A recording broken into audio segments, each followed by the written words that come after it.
Ladies and gentlemen, welcome to the WGL EU pre-playoffs day number 1. It is a double elimination bracket to decide which two other teams will be progressing to the finals alongside Tornado Rocks and Team Supreme. And we have got probably the biggest, well, the last match of the day, but the biggest match of the day as well. VPro versus Kazna crew. These guys have a real history. Yeah, there's two things I like about this match. First of all, we haven't seen them play since literally the beginning of the season. The second thing is, I mean, all the other teams would have been great to see, but VPro and Kazna crew, third and fourth, I think this one couldn't be any closer. This is really going to be a great match. Looking at the way VPro beat Penta, looking at the way Kazna crew just beat Synergy, these two are just absolutely on form right now.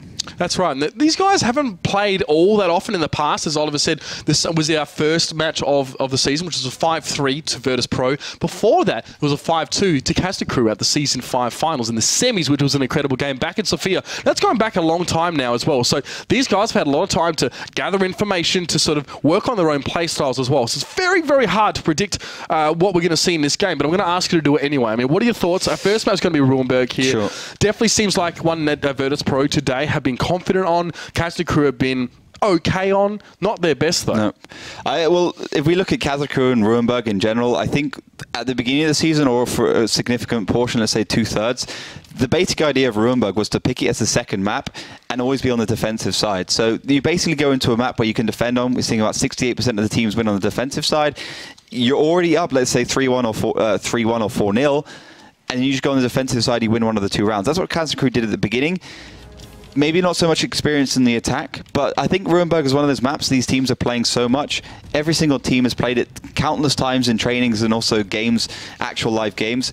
I'm not sure if we can really see a favorite in this. I think it just depends on how the rounds go, what happens in those instant, quick decisions. And VPro, yeah, they look good, but they can be broken. Penta did well in that just by a couple of interesting pushes. That's right. And Kazna crew, they're on a high. They're already flying high after a 5-0 against Synergy, so they have that momentum, which is just an incredible weapon in the hands of a team like Kazna crew. VPro also with a very strong win now have had a break, some time to watch, some time to think, and some time to plan. They would have been planning for a Kazna crew matchup for the last 11 weeks. They would have known that there is a good chance we will go up against these guys in the finals, and the VPro are looking to avoid punishment at all costs. Yeah, I think there's another interesting fact here. The fact that Kazna crew got to watch VPro against Penta, like that, on this map, that might give them a little bit of a clue of what they want to do. But at the same time, it's not like Penta pushed VPro on Ruenberg, so it's not like VPro had to go, damn it, we have to bring out our A game, our really good tactics, which would be a risky thing for Kazna crew because they haven't seen that yet. So you have those factors as well.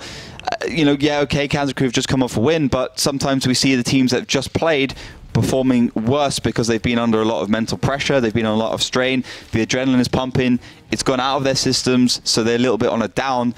But, I think Kazna crew had such one-sided results against Synergy, they wouldn't be too mentally fatigued for this game. Let's be honest, between the three teams, Synergy, Kazna and VPro, it's a bit of a scissors, paper, rock kind of game here, because Kazna very strong against Synergy. Synergy very strong against VPro, and VPro beat Kazna in their last match. So it's super hard to say X beat Y, so Y must also beat Z. It's super hard to make any predictions here, as I've sort of said a few times here.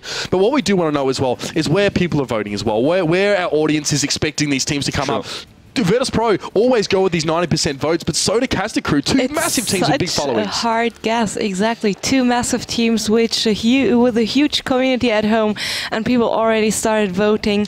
And it's you can find the vote over at facebook.com/WGLEU. Click the team vote button right above the timeline to get forwarded to the app where you can vote for your favorite team. And if you're one of the fastest 5 correct predictions, you'll get a bonus code containing 500 gold and 8 days of premium. And currently, it's 55% for Kazna crew. Wow.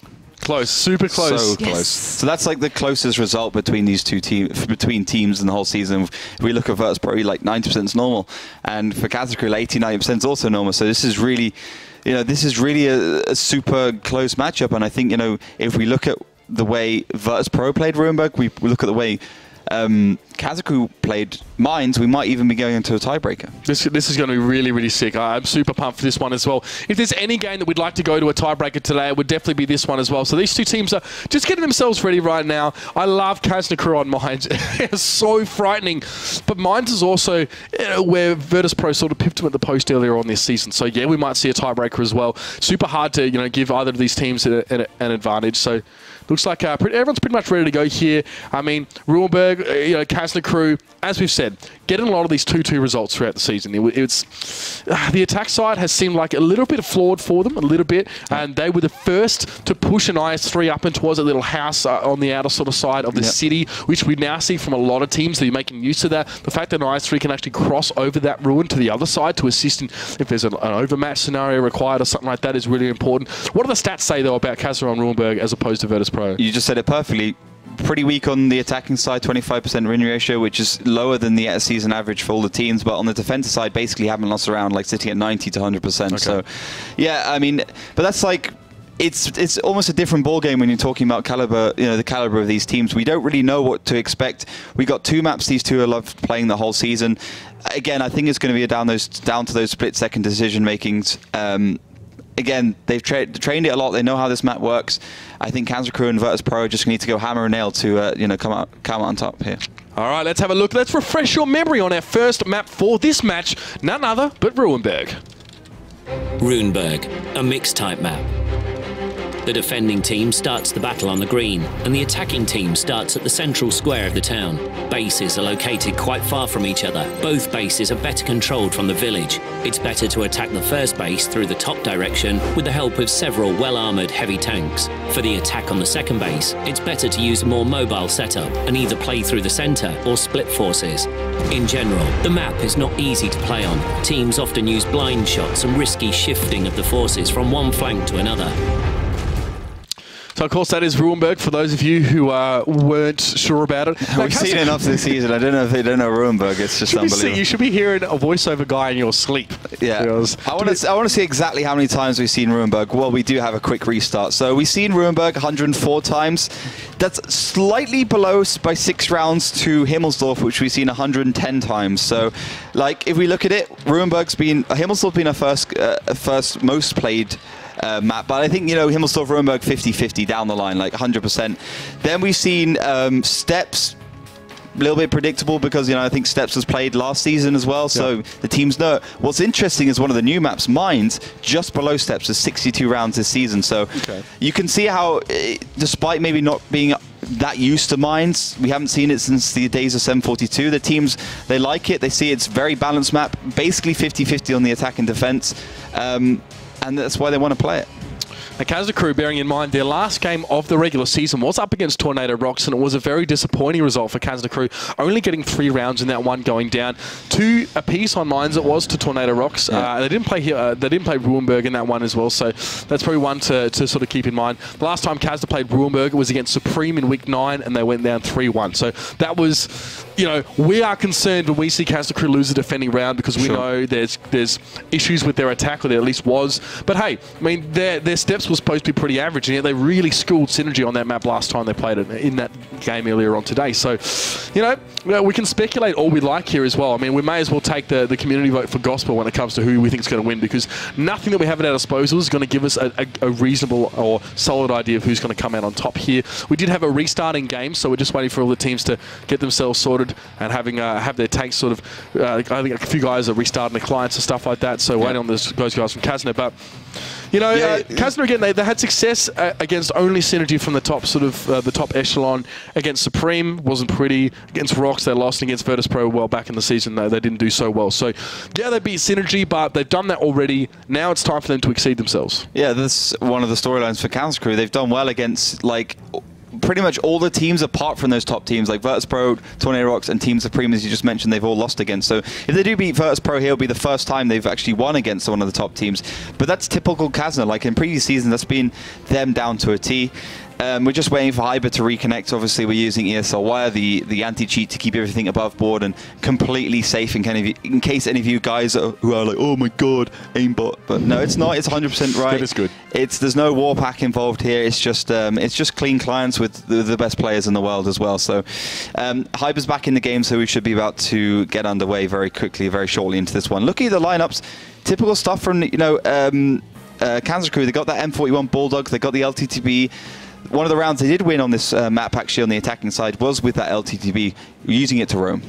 All right, and Kazna Crew as well. Looks like they're going with that 4 IS3 lineup, similar almost to what we saw from Virtus Pro against Penta.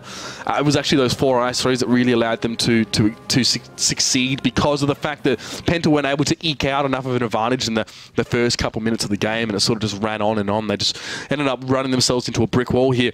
Whereas Virtus Pro, fairly standard lineup for them as well. They're bringing the T37 Karitas in that one. We've actually seen him today, actually on a lightweight. Yep. Went all right. You know, we still the shot call for Virtus Pro can definitely do work in one of those tier 8 tanks, but he prefers being able to play that T37 to roam, to have a bit more of a omnipotent view of the map and not get sucked into any tunnel vision. So Oliver, here we go. What a game this is going to be. Kazna Crew defending, Virtus Pro attacking. What are we seeing tank-wise apart from what I brought up? Yeah, buckle up, because this one's going to be absolutely insane. Just looking at the lineups, you mentioned it, just standard stuff. I mean, it's typical attacking lineup from Virtus Pro.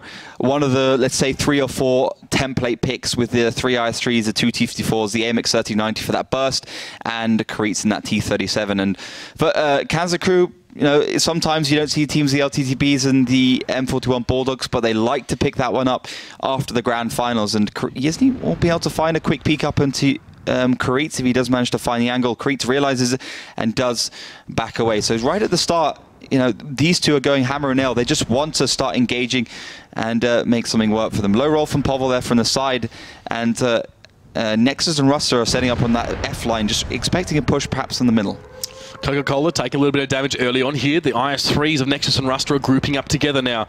Just Cos has found FKK Schnitzel here. Should have the advantage. The Bulldog can do work here, but he has to connect those shots, and it's a hard head on the 54 lightweight as Just Cos continues to push forward. FKK Schnitzel realizes he's endangered species. In fact, Virtus Pro, for the most part, have been able to pull the wool over Kazna Crew's eyes in their positioning here. So Ruster and Nexus headed towards the middle row, but they've now got to about face real quickly and help out FKK Schnitzel, who's trying to defend. The shot misses Just Cos, almost goes towards Vetso right now. And Virtus Pro have been able to take this position without taking too much damage at all. Yeah, FKK Schnitzel just missing way too many shells. Like, if you're in a Bulldog, you can't miss those shells. They're the ones that really do damage, and they do add up very quickly in that M41 Bulldog. So you got a bit of an engagement at the moment, and Coca-Cola is in trouble, but Virtus Pro done good early damage. Hyber can finish Coca-Cola if he connects these shots here. Coca has one in the chamber ready to let go. Karitz takes a hit here, but a lot of damage happening peripheral to the actual big issue right now, which is Bishop and Kusok capturing the base. Those 2 IS3s, those big bodies, and Kazna Crew don't have them big pieces of those big tanks in position to really shell them out right now. So 23 seconds are going to be left on the clock, and you can see Hyber has to get a reset here,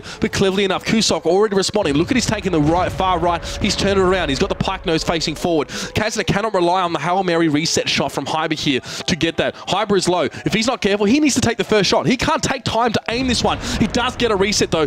He will go down. So that's fair enough. Hyber will be happy enough with that one, at least for the moment. They'll be able to slow down Virtus Pro. But again, time keeps ticking on. Vetso can't do much here. He's hoping for a bit of a reset shot, but he's got Just Cos to deal with right now. He's on reload. Vetso does pick him up, and that's good. But Alien now dealing with Povel and Coca-Cola at head-to-head. Kazna down to only those 5 tanks here. They're still getting the resets coming in, but their health is well in favour of Virtus Pro. Yeah, this is going very well at Virtus Pro. Right at the start, they just got early advantages, managed to get what they wanted, got good early exchanges. FKK Schnitzel definitely didn't help out with his M41 going down for basically only, let's say, 300 damage. Nexus and Rust are the last 2 remain, and you can see, you know, immediately Virtus Pro want this. They want this win. They want to get into those finals in 3rd place. They don't want to fight Team Supreme, and they are really fighting for every single HP they have. Bishop gets the pick up on LD Nexus, and Ruster is the last man standing. It's such a beautiful orchestration on the attacking side here for Virtus Pro, and they've got to make it stick. They're going to make it work with 2,300 points of health. Ruster is the last man standing. Yeah, he can get the reset, but it doesn't matter because Virtus Pro have sheer weight of numbers, and you can see they're just going to be able to get the finish on. Poor Ruster!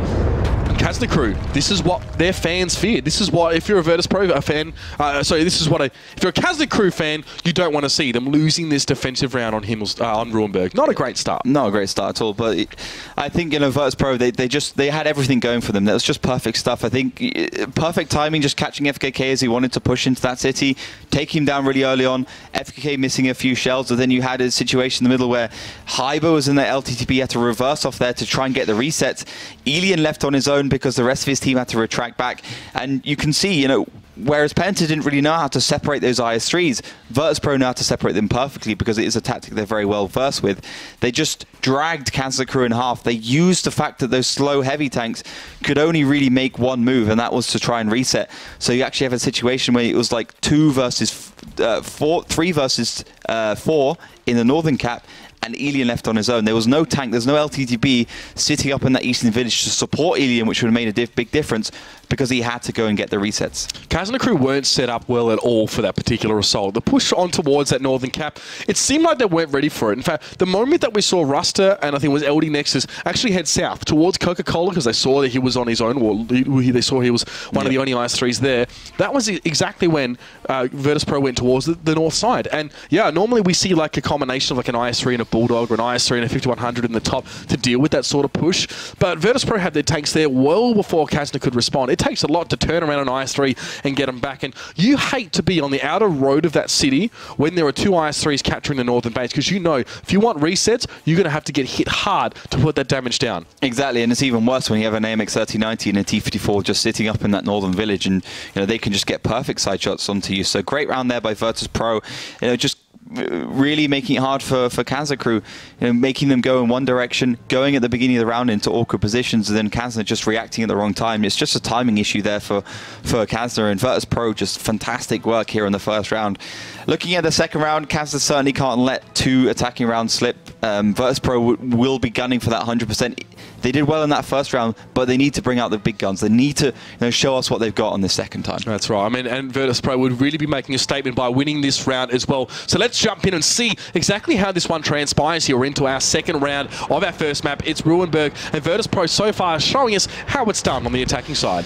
So same lineups from Kazna crew with the 4 IS-3s. I think, you know, that's a wise choice. A lot of teams like to second guess themselves and just start picking all sorts of weird stuff when they lose with the first round with the first line that they picked up. So this is okay from Kazna. Virtus Pro with almost the same start. Double IS-3 though heading down. That's a big change. So maybe we're going to see Kazna, Virtus Pro even go for that second cap there. You can see Creets go into the standard position. This is an identical thing that Virtus did against Penta. The difference was, you know, you had the IS-3s push into that second cap, support from behind, making good exchanges into that eastern village, and then once they had the HP advantage, they just went in and crushed them. Kazna crew do not want to put themselves in a deficit before the real fighting starts here, and you can see, again, staying fairly defensive. Similar setup here with Nexus and Ruster towards this middle road here. This time, though, it might work out. Virtus Pro aren't thinking about the northern cap just yet. Coca-Cola being kept in towards that middle road as a bit of an intermediary, and great work from Hyber, putting some damage on towards Povel here. Going to force him right back, and that's what Virtus Pro need to get them off to a good start here. Unanswered damage, but as I say, that Elian got double tapped there as well in that middle village, getting a little bit cavalier, pushing out and exposing his tank to enemy fire. I think it's worth it, though. I mean, Povel's a one-shot, and you often see Povel, one of the better players of Virtus Pro, being a kind of linchpin. He kind of reminds me of like maybe a Phoenix back in the old GG Well play lineup, where he went the kind of skilled players would have to be. They're the ones who are really making the crucial damage on the side. So the fact that they've managed to keep him at bay, Elian receiving half HP, you know, not such a great thing, but I think it's still pretty even Stevens. Good thing for Virtus Pro, they have that 0 line with the T-54s. They can really just punish Kazna crew if there's enough pressure on there. But Kazna with those double IS-3s in the middle have been giving a little bit of room to breathe, and they do want to pounce on Coca-Cola. Well, they can get him here. He's pretty low. He's up in that sort of window now as well. And all these IS-3s have to do is just connect those shots. Easy as 1, 2, 3. And that is a good start now. Coca-Cola now down very, very low. Maybe not a one shot. I mean, it's a good roll if you can clean him up from here. But you can see Ruster now just trying to keep himself safe as well from the other tanks. T37 going to be putting some damage down towards him. That's a fairly good trade. Kazna Crew take a bit of damage, but they still have those 2 tanks up. Coca-Cola's off the map, and now Kusok taking a bit of harassment as he sits towards that little broken building. Yeah, so I think it's all about just cause. If you can really just turn the turrets of the Yizny and Elian in those IS3s, it could be a different game. But Breakneck and FKK Schnitzel 1 versus 1. We've seen this happen once before now. Vetso has to assist. He's got to get those shots here. FKK Schnitzel doing good work, putting a fair bit of damage onto his Breakneck, not missing so many shots. And that's going to give Vetso the easy trade that he's looking for. And that's good. That's another sort of prong of VirtusPro's attack stymied for the moment. I sound Australian when I say that. Holy I don't even heck. know what that means. Stymied. Stymied. Nonetheless, Yizne going to take a fair bit of damage here. This could turn. Elian goes down to Pavel, but Yizne will respond towards Kusok. Most of Kazna Crew now concentrated towards that middle road. Rasta and Nexus, the big bodies, as well as Yizne, are still there for Kazna Crew, but they've got to make these shots count now, as even Karit's continuing to harass from the rear, and Yizne misses an important shot close up. Jaskos is healthy, so is Bishop, and Rasta and Nexus are clamoring to try and assist. Yeah, Vetso got his shells off in the north as well, so he's on reload, but it is all down to Rasta and Nexus. He needs to stay alive. He's not exchanging well with Bishop and Pavel. The problem is, of course, he's got Just Cause from behind. You got Hyber and Karit's also going 1 versus 1. Hyber should win that one out, as he is in the LTTB. Rasta fires on the move towards a moving Bishop, is not going to connect that shot. Pavel out towards the side. He's going to try and get some flanking shots on here, and he does. 1 towards Nexus, but 2 towards Just Cause. Kazna Crew trading this damage fairly well. This is what they need. And of course, don't forget Vetso. Crucial factor right now is Vetso is on his way, and he's off his reload in just a moment here. Hyber will drop there. Pavel picks up easily. This could get a bit dicey here. 3v3 situation, and from the middle of the map, of course, that T37 was doing some work. Karitz is now down. Pavel gets a shot towards Rasta. Cleans him up, though. There goes Pavel. And Nexus gets the finish. Vetso now doing some serious work with all of those shots. Such a crucial factor here. And Bishop has to get around the corner. He does, but he's going to walk straight in towards Nexus if he's not careful. Maybe that's what he wants, though. As Just Cause gets a shot, drops Nexus down towards a 1-shot. Rasta has to respond on towards Bishop here. Both of those tanks of VirtusPro are now 1-shots. And Vetso, he'd be licking his lips. He'd be rubbing his hands together. This is the kind of punishment that he loves to deliver, and he does so in style. Just Cause dropped down. So does Bishop. And Vetso, the cleanup crew has come, and Kazna Crew get that defensive round that they need. But it's all uphill from there. They need more rounds than that one. Goes without saying, but the attacking side now is where Kazna Crew are going to find themselves. And just leaving these two teams aside, I mean, this game is just unbelievable. So much amazing action, so much plays, so little mistakes from these two teams. Like, literally no mistakes. They're playing so perfectly. It's just absolutely awesome to see. You know, this is World of Tanks at its best. The individual plays, the 1 versus 1s, they're making sure you get the trades. You know, Vetso hitting that shell against Just Cause or Breakneck up in the north, you know, despite the fact that he was behind a very chunky M41 Bulldog. You know, those are the kind of plays you see a lot of players missing, and that definitely made a difference there for Kazna Crew, as Vetso didn't have to wait around to try and, you know, go towards Breakneck to take him down. He could get the reload, and then he could make his way to the village and help the 2 IS3s that were struggling there. So Coca-Cola, this is the push on towards him. This is one of the gambits that Kazna Crew made just to weaken VirtusPro in their assault. With Coca-Cola off the table, it makes life a lot easier for VirtusPro now. They don't have to worry about being flanked as they push up towards that eastern side, in towards that city. Yes, Karitz is there, but there's only so much he can do. He's not a durable tank. And this is where Kusok as well getting pretty hammered, but VirtusPro now realize they have to push up, and they almost get it, to be honest. It was quite close in the end. It was super close, and I can tell you right now, Rust is actually going to be going down in this next round, and it will be Eurolfish to go up. That's interesting because obviously Eurolfish are main man in the artillery, but sometimes not used in the kind of more main battle tank, the combat tank roles. So see what you do. Obviously, maybe Rust having some issues in this game. Obviously, maybe just feels he needs to be replaced. Yeah, I mean, Eurolfish is a player that has been incredible in artillery, has displayed some questionable decision-making. The grand finals as well, he was really put on the spot a lot of the time there, and a lot of his errors, I guess, sort of were shown, but to be fair, they were made by all and sundry in some of Kazna's games. So we've seen him develop as well as a player that he is. We're going to see him now, probably not on artillery. This is Ruinberg, so I'd be very, very surprised if we saw anything of that kind of flavour. So maybe Eurolfish and an IS3, something like that, to see him go on that one. But yeah, Ruster moving down. He was alive in that game. He managed to clean things up with about 1,200 odd damage, but I guess not enough. Yeah, Ruster's an AMX 3090 T54 lightweight player, and Eurolfish, doesn't matter what team he's played in, he plays at 5100. IS3 not so much, but he's definitely more of a heavy tank player, and in some situations it's just what you want. Yeah, okay, you know, these guys have got 20,000, 30,000 plus battles, and they're good on every tank, but everyone has their own favorite tank. You know, one of my favorites, you know, the T54 or, you know, the FE202, which is obviously being replaced by the Chieftain soon. and it's not supposed to be a good tank, but I just feel comfortable and I like playing it. So it's one of those situations for the Kazna crew. Absolutely, and at this level as well, you've got players that have played so many tanks so much, but you need to be at the very best in your tank of choice to really succeed at this level of play. So it's no surprise that Rust maybe doesn't prefer to play as IS-3s. We know he likes to be aggressive, make those plays. I mean, for C play, if you remember, he used to be the bossy player. He played a lot of the Waffentrager, especially on maps like Steps. He'd sort of set up on a heel and do some work there, but his role's changed a lot. I think they've showcased him a little bit more on a lightweight or one of those more Wolfpack aggressive tanks. Yeah, and you got to remember as well, Ruster wasn't in this from basically the beginning of the season. They played against Virtus.pro actually. Ruster was taken down for FKK Schnitzel. I think he had a few issues with that, and he basically didn't play for like 6 match days, 7 match days. Did come in towards the back end of the season, started playing, showed some good results, and it's good to see him back in the lineup. But Virtus.pro sticking to their guns. These guys don't change their lineups for anything. We saw New Nexi though against Penta, one of the few times. And he had a few issues there, you know, missing a couple of shells against Raging Potato on mines, but I think he's a good player nonetheless. So here we go. It's the switcheroo, the old switcher. Kazna crew now on the attack and Virtus.pro on the defense. Infallible when they played against Penta. Absolutely. Very, very tough nuts to crack Virtus.pro, but Kazna crew are known for being able to create these opportunities, open up teams, and go for the kill. FKK Schnitzel now on the MT25. Tough little nugget, that one. Let's see what he can do with it now. Obviously, you're using it to try and get some spots towards some of these Virtus.pro tanks in the cityscape. Hasn't seen any of them yet, for the most part. Virtus.pro now just sort of unseen. Breakneck fires a shot there. I don't think he was lit from that one. It's hard to say. Kazna crew going for a little bit of a tickle on that capture. That's just FKK Schnitzel moving through it, just letting him know he's there. But Virtus.pro this time don't try and take the zero line. They're not going there. So Kazna crew can move up there. Again, all it means for Kazna crew is that they're denying that spot. It doesn't give them a lot unless Virtus.pro are moving down on towards a cap, which they're Virtus.pro. They're going to sit tight for a bit. One of the main factors in that last game was that Povel went super low, which meant he had to play a really passive game, so he couldn't get in with those IS-3s and play around. And when he did poke himself out, Nexus just took him down. This time, you can see Nexus isn't making that same mistake, just sitting up and tight and making sure he is safe. But Kazna have that zero line, which is obviously very important. And, you know, FKK Schnitzel in the cap. This is super, to be fair, super normal tactic from Kazna crew. Like, straight down the line, put the MT25 in the cap.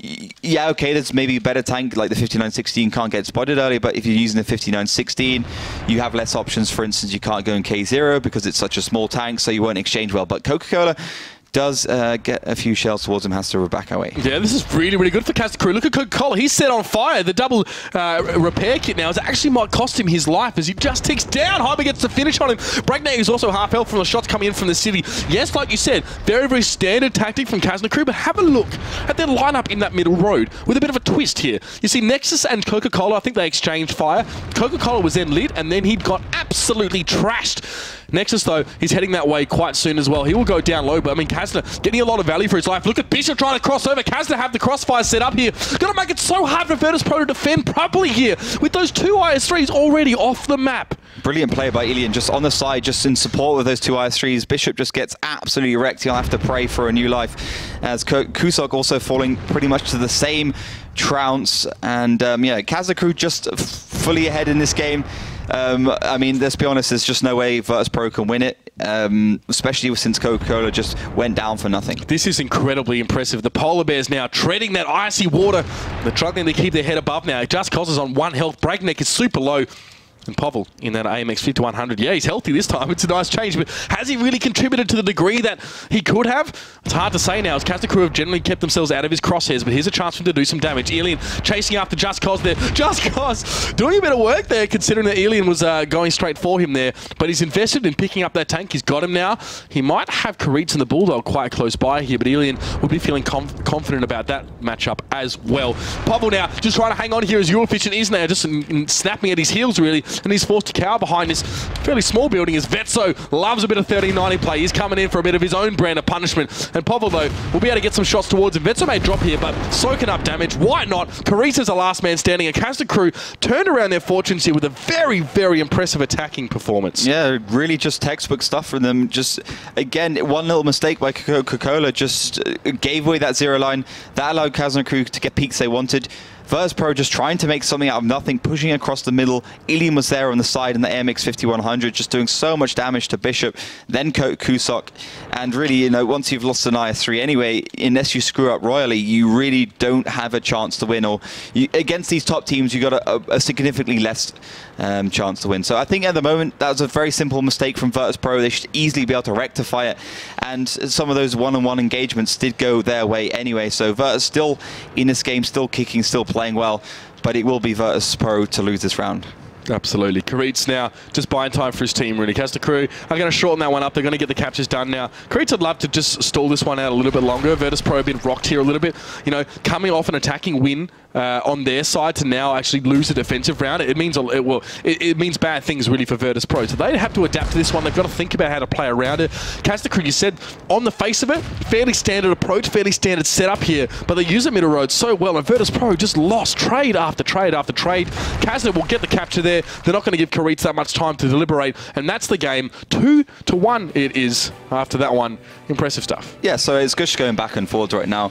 Of course, Virtus Pro won that first attacking round. Kazna Crew have won that attacking round and also a defensive round. So if we're going to look at maybe the way Rurenberg's been going, the next round will go Virtus Pro's way, and we'll be going into mines at 2 apiece, which would just be fantastic. It would be my dream, because we get to see a brilliant map played by the 2 best teams in the world, some of the 2 best teams in the world, and yeah, I can't wait for it. But just looking through the damage, team captain Hyber doing 2,000 at in the IS-3, Eurofish doing 1.9k, so good pick up. That Ruster went down, Eurofish went up. Vetzer with 1.1k, and for Breakneck, he was the only real damage dealer in that game with 1.5k in his IS-3, Povel with 1.1k. So you could see that Virtus Pro got shot down really early on in that one, and they just wanted to finish it off because they knew that they probably didn't have a good chance of winning it. Really, really nice there from Kazna Crew. And this is good. This is, you know, after seeing them drop a defensive round and being like, how has a team like you done this? Uncharacteristically, they bring up that attacking round here. 2-2 results aren't exactly uncommon on the map of Rurenberg, whether it's attacking or defensive wins or any sort of mix of that one here. No. But now we're in a position where, you know, Kazna Crew have a chance to extend this out. I mean, can you imagine winning both attacking sides? How to demoralize your opponent, moving on to a map like Mines, which is super favorable for Kazna Crew, potentially Himmelsdorf tiebreaker as well. This game has everything, and we just got to hope that it's going to deliver. Yeah, Kazna Crew would be getting rid of their Achilles heel if they managed to win the second attacking round here on Rurenberg. Honestly, I think they got a 50-50 chance. I think Virtus Pro are playing very well. I think Kazna are playing very well. And you could see, you know, it's not necessarily about the attacking or defensive side anymore. It's about those individual mistakes. One mistake from Kazna Crew cost them the round. One mistake from Virtus Pro cost them the round. It just goes back and forwards like that. So, you know, you can make a call, but it would just be a 50-50 call, I think. Seriously high stakes play where one mistake can cost you the entire round. This is what is on the line for these guys, and this is how much they're going to punish you for making those mistakes. Both of these teams do that, and that's why you see teams just fold against teams like Kazna Crew and Virtus Pro. I mean, it's one mistake, then it's another mistake, then it's threat, and that's gone. There's no recovering the match from that point, and that's why you see Virtus Pro, you know, winning by 5,000, 6,000 health points against teams like Penta, because you can't make any mistakes, and you know, teams like Penta are making more than one, and it's just costing them so much here. But these 2 teams, they're set, they're ready to go. They want that spot straight through in towards the playoffs. They don't want to have to, you know, play tomorrow. They want to be set and done right now. Both of them should be feeling confident about making the finals, but Kazna Crew would love to sit back tomorrow and watch. Yeah, I think at the moment, you know, Kazna just wants to play go for what tomorrow, win that Euros, and not have to worry about the Wargaming League Europe. So this is definitely a big thing for them if they can just get this done. And I think the same goes for Virtus Pro. Just get go for what in the bag as wild boars, and worry about the Wargaming League in a few weeks' time. FKK Schnitzel receives a big shell, average damage from the IS-3 from Bishop, I believe, from the side, but he does get that an early position as Virtus Pro now getting themselves into the default places. He should not have hit that wall there. He should have known where he was going. It was zoomed in on sniper mode, I guess. Getting hit maybe made him just sort of flinch a bit. That knee-jerk reactions cost him some time getting over on towards this Caps information net. Now he can't really gather because the MT25, you need that need that momentum, the acceleration to get yourself up the hill in, you know, a reasonable amount of time. Otherwise you're dead in the water.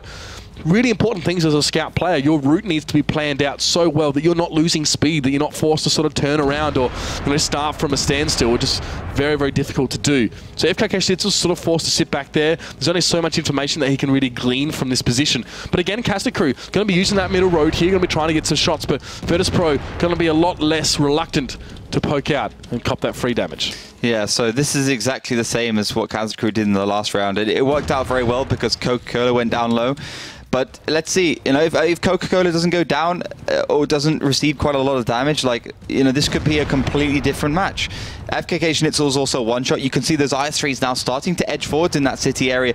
Nexus might have just got the wrong time in this, but Coca-Cola does go forwards, and Just Cause and Pavel want to help him out. Coca-Cola not being made to suffer too much for that one, and FKK Schnitzel does go down, but Coca-Cola continues to push on this zero line here. Not really sure why, because there's no need to sort of get any resets. This is going to be very, very rough for him now. A lot of damage towards him now. Nexus may be looking in a different direction. He's being surrounded as well. He gets completely obliterated, deleted from the map. And now Vetso's going to back up. Hyber realizes now he's going to have a lot of guns trained in his direction. He can use some of those defilades, some of those undulations to protect him from some shots coming in from the village here. Maybe he's going to stand there and bait out Virtus Pro, make them push forward for some shots here. But this is Virtus Pro getting it done. Great work. They're going to push on towards Hyber, getting one tank down after another, and they're not really paying much for it. No, they're doing so well right now. Virtus Pro have everything going for them. They just pushed in the right locations, and this is definitely going to be Virtus Pro's match. I think Kazna trying the same thing twice. Virtus Pro knew their mistakes. They knew they had to push from a couple of angles. They couldn't just stand there. They knew they need to back up Coca-Cola. And yeah, this is going to be a whitewash. You can see exactly what I'm talking about. You can see just one thing from Virtus Pro just completely undoes Kazna Crew's tactics. And it will give them basically a clean sweep here. 6,300 damage left, 6,300 hit points left, 7 tanks on the board, and Elian just on his own in that 5,100. Just one thing. Virtus Pro are done like a dog's dinner. Elian forced to just cower in this little corner. The entirety of Virtus Pro coming towards him, and this is a mark of the caliber of these teams. I'm getting a bit, I'm getting a bit flushed about talking about these guys, but to have the same sort of lineup and for Virtus Pro to turn it around and have a 6.3k health point lead, yeah, they'll take a bit of damage here, but you know, it's the same strategy from Kazna Crew, and they've countered it in its entirety to such a degree that they haven't even lost one of their tanks. That's a big deal, and that speaks volumes about Virtus Pro's ability to adapt between those rounds. It's like Kazna Crew, they make an adaptation, it works, but then they stick with it because why fix what's not broken? So then Virtus Pro are forced to adapt, and they do. They step right up to the plate, they make the change, and now Kazna Crew, I mean, they're the ones on the receiving end of this punishment here. Virtus Pro have done well. The Polar Bears keep it 2-2, and this is a perfect prelude as we move in towards our next map. I'm so pumped for this one. That was a really, really efficient display, though, from Virtus Pro. Exactly. We couldn't get any better. Ruinberg 2-2 standard for the season. Now we get to see the real games, the real big boy plays on Mines, our next map. So we got the defensive side on Virtus Pro, Kazna Crew on the attack, obviously. So, I mean, Kazna, typically we saw them against Synergy. They look better on the attack than they did on the defense. Virtus Pro, I mean, we haven't seen them on Mines all that much, but they were also very good on the defensive side. So, yeah, I think this one's going to be interesting. When they did play against Penta, we only got to see a couple of rounds because it was a 3-1 victory. So we really only got to see, you know, Virtus Pro sitting back, making some good plays towards the hill. We didn't get to see the whole portfolio of their ability. Yeah, that's right. And as you said, the last time that these two teams went head-to-head, it was 2-2 on Mines. Very, very even. And that was a good start for Kazna. Unfortunately, they sort of let it slip when we went over to Steps, which, as we know, is not exactly their favourite playground. So Kazna Crew now, well, they keep it even. I mean, both teams getting attacking and defensive rounds, and this is just the tit-for-tat stuff. They're reading each other, they're responding. Melly, how are our viewers responding to this one here? I can see chat's getting excited. Absolutely. It's been intense. I mean, Twitter is going wild. If you want to contribute a tweet to Twitter as well, use the hashtag WGLU to make sure that we can read it, because we love reading from you. And currently the vote sits pretty on 64% for Kazna Crew, and we have quite a lot of people predicting the full distance here. I mean, yeah, look at the result. Seriously, I mean, if we look at the stats on this, like, this should be another 2-2, and we will be looking at Himmelsdorf as our tiebreaker. But we have a question, actually. Ollie, I bet you can answer it. How do you get to play in a Gold Series? We answered that quite a few times during the season, but we still get new viewers from time to time. Hi there. So tell them how they maybe can join the next Sure. no, not the next season, but the season after. They can still get in. They can still get in the next season. I mean, the best way to do it is through Silver Series, which is played over pretty much the same time period. It's ending on the 3rd, so next Thursday. You play match days, 3 matches a week. You know, that's the best way to improve, not just getting into Gold Series, but the best way to improve. So when you do get into Gold Series, you're on point. You know, we've got Ding, for instance, Tornado Rocks as well from Silver Series.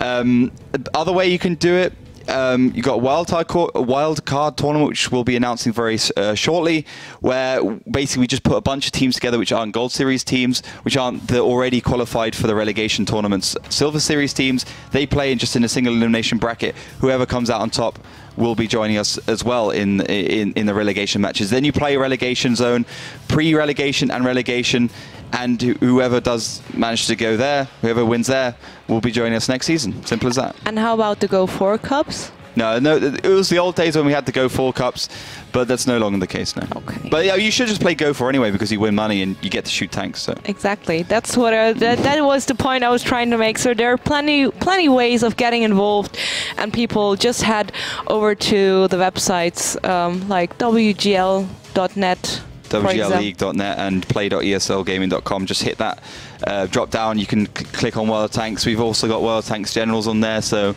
get to play a bit of trading card games, or you're at the office, opponing some noobs without your boss knowing. It's all good stuff.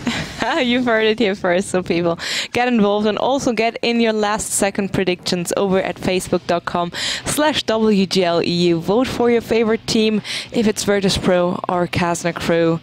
Predict the scoreline, and then off it goes, and maybe you're one of the lucky 5s to get a bonus code.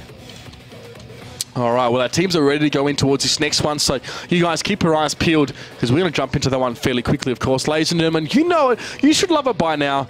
It's going to be mine. It's going to be a sick map. These two teams are going to be super, super competitive on it. But let's have a look. Let's have a bit of a refresher of Mines. Mines, a small summertime map with lots of hills, rocks and other cover. The teams start the battle in the usual locations. But the base locations are different. One is located in the bottom part of the village, and the other one is in the water. The key directions here are the hill and the island. That's why the teams will often select fast vehicles and tanks with strong turrets.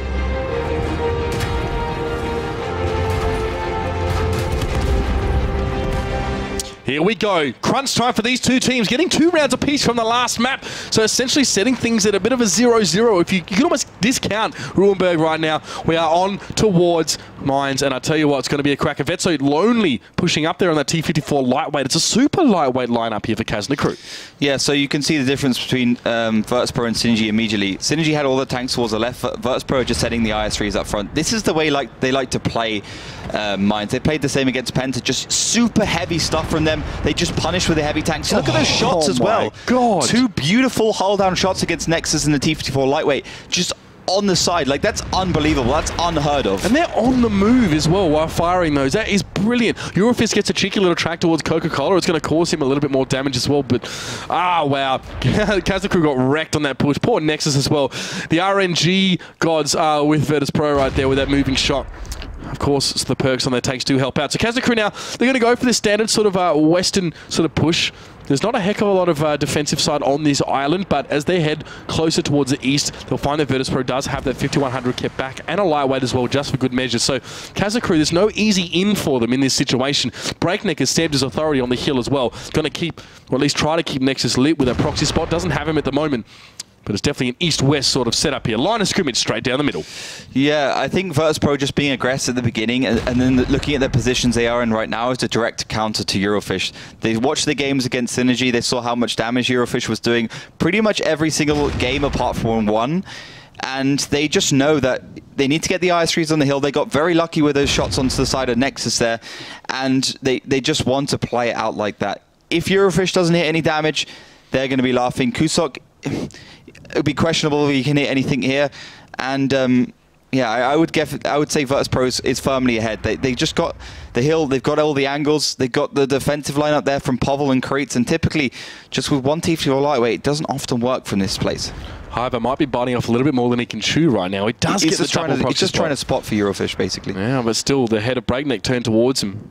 Lower roll there for the IS-3 is going to spare Hyber a little bit more suffering, but still, there's nowhere he can really go right now that's going to mean that he won't be shot. So he's just got to sit tight. He's keeping these guys lit, though, and, you know, maybe even Eurofish. It's a tough shot for him in that artillery, really. Oh, as I say that! Oh, dear, Carice just cops a big one from Eurofish, and that's exactly why Hyber is pushed up against that hillside. Yeah, that's brought them back into this game. Because they're early damage by the two IS-3s pushing onto Nexus, they really need to get these peaks. If Eurofish can hit the second shell, he's just come off reload, Creets will be dead, and that's going to be a big advantage for Kazna crew. This is the thing, Kazna are playing all towards Eurofish.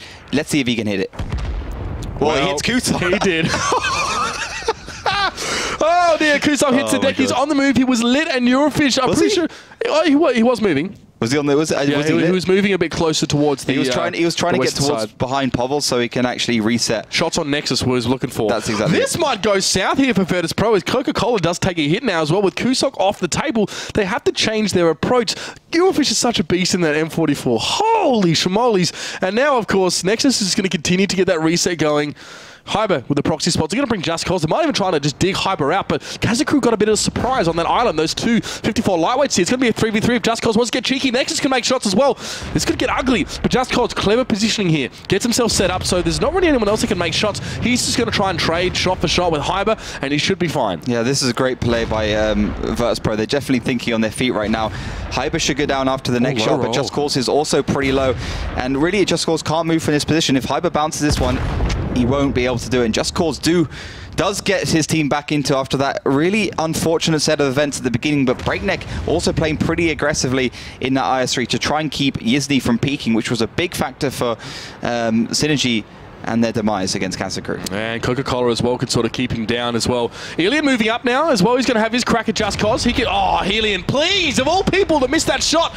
And he doesn't connect on towards Just Cause. He's going to possibly take another one in response. No, he gets a finish there. Great work from Nexus. Look at the crossfire. Even Realfish is getting involved in this one. Povell's super low. Carice is going to push on to Helian. They're going to take him out. But Nexus gets the finish on towards that 5100. Ruster is still up. And Nexus as well on that cap. Crease is in an awkward position. I think it all comes down to what Yizny can do and if Bishop can hit this next shell. If he does take down Yizny, I think Breakneck and Bishop are going to be a huge factor in this. So it's really up to Kazna crew to try and make the plays until those two IS-3s do get themselves off into a better position. And I would say this game is very close. It's still about Eurofish. It's still about if he can hit the shells. If he can take those big chunky IS-3s with those brilliant players down to a reasonable amount of hit points so the T-54s can snipe them, especially Ruster and back in that defensive position. Nexus and Vetso moving over towards the cap now, and Ruster is not too far from them. Bear in mind the IS-3s are still standing. That's a big factor here. Bishop is still full health, and Kazna only have those lightweights to work with. Eurofish will continue to be a massive factor here.